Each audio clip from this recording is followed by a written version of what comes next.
The old Cossacks who could sleep in the saddle, who called the others just passengers on a horse. The old man tells them what old men who can ride can do to beat Hitler, how to find detachments of the enemy and ride the Nazis down.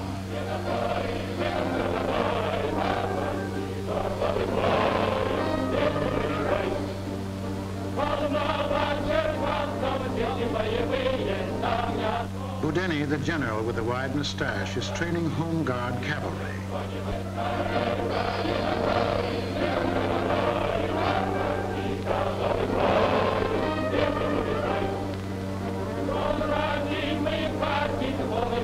His mother is watching the old Cossacks, how they ride.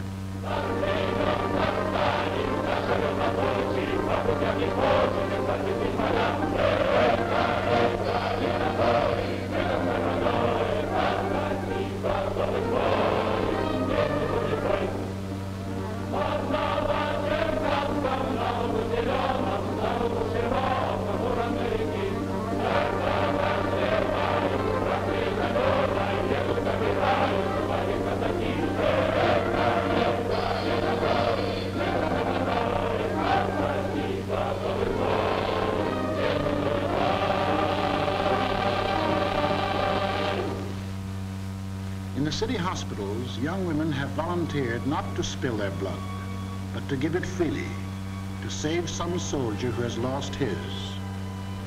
They step up to the counter. They're accepted. Round the files of blood, letters will be wrapped like this one. Dear brother soldier, I hope this makes you well to go on with our fight and beat Hitler.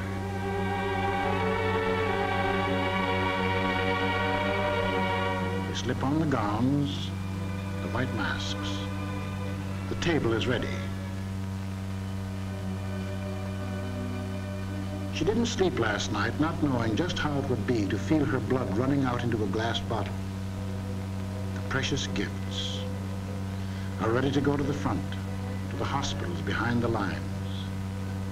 No one can top a gift like that. It's share and share alike. Fresh blood. She said she'd do it. And she did. And now she's glad it's over. While the leaders night and day are planning so that men who must die will not have died in vain, so that the sweat and toil of the mill workers will not be wasted, behind the Urals, beyond the reach of Hitler, an area as large as our United States, Siberia is stepping up production, increasing the output of steel, coal, bauxite, aluminum, copper from Kirovgrad, oil from Sakhalin, anthracite from Kazakhstan, nickel from the Arctic, wheat, rubber, and textiles to take the place of industries and materials which had to be destroyed. Scorched earth, while the smoke of the factories rises from the steppes where nomad horsemen roam, loyal workers are blasting and grading roads. The giant trees crash down to clear the way for supplies or help from America. What was it Stalin said? In this fight, we shall not find ourselves alone. Here men do not shoulder modern rifles, so many hundreds of miles from the front. Those are shovels they are carrying. The section gang drives the spikes. The boys swing the rails into place. First the survey, then the clearing, then the roadbed and the track, and now the train. There is life in those boxcars, for soldiers fighting and civilians helping, and the surveyors and the section gang and the miners and the farmers of Siberia know why.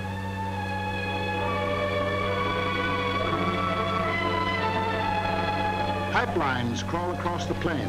Derricks rise. Drills descend into the earth and granite.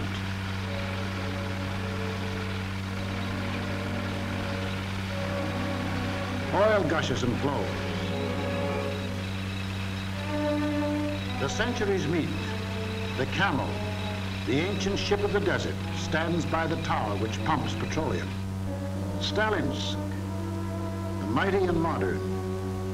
Iron and steel center, stepping up its output.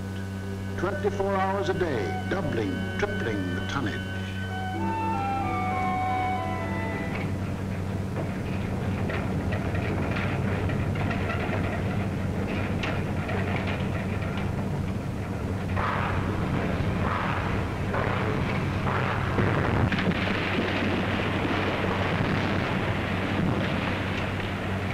New steel mills, white heat of molten steel in streams, gardens and fountains of sparks, white hot bars writhing in the rolling mill, an answer to Hitler, an appeal to America, not the cry of despair or of weakness.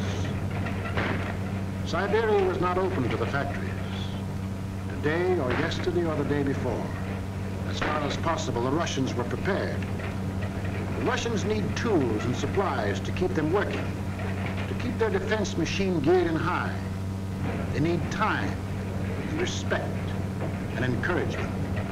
4 men are at the front, so this worker tends 5 drills, his share in this great fight, for life, liberty, and the pursuit of happiness, for the right of nations to self-government, to beat Hitler and live. Underground in the tunnels, on the surface, copper. The fighters and workers must have copper.